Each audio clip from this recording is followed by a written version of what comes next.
When you're writing in a personal diary or texting your close friends in Japanese, you need a quick, casual way to talk about what happened or how things felt.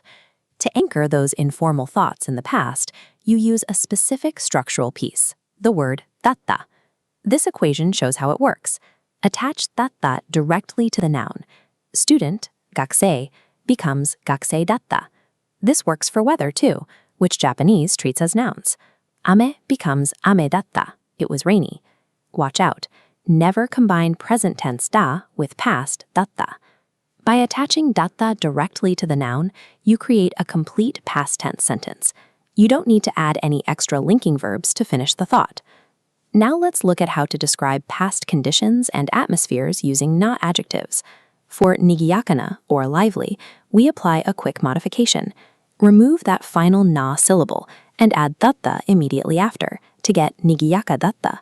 We apply the same logic to shizukana, meaning quiet. Find the na, chop it off, and add our past tense marker to get shizuka datta.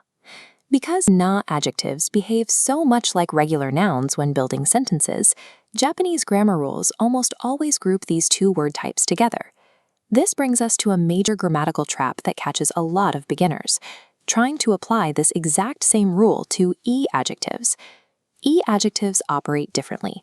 They possess their own built-in past tense ending, which sounds like katta. If you take an e-adjective like samui, meaning cold, and attach our noun rule, you get an incorrect sentence. Samui datta is always wrong. Instead, drop the final e and use the built-in suffix. The correct way to say it was cold is samukatta. The marker datta is strictly reserved for nouns and na-adjectives. Respecting this boundary between word types is essential if you want your Japanese to sound natural. Let's test this out. Look at these three words: a noun, a na-adjective, and an e-adjective. You have 5 seconds to mentally convert them into the casual past tense. Watch out for the trap. For the noun yasumi, you attach the marker directly to get yasumi datta.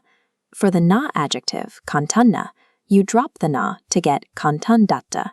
And for the I-adjective, tanoshi, you use the built-in ending. If you correctly avoided the trap and chose tanoshikatta, well done.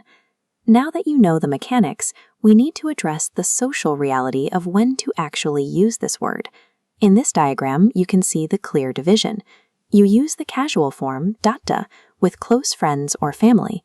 But if you are speaking to a boss, a teacher, or a stranger, you switch to its polite counterpart, deshita. Let's review the rules one last time. Nouns take datta directly.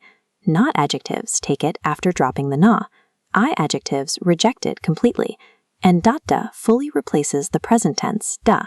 Internalizing these specific forms allow you to describe past events accurately in conversation while maintaining the appropriate social tone.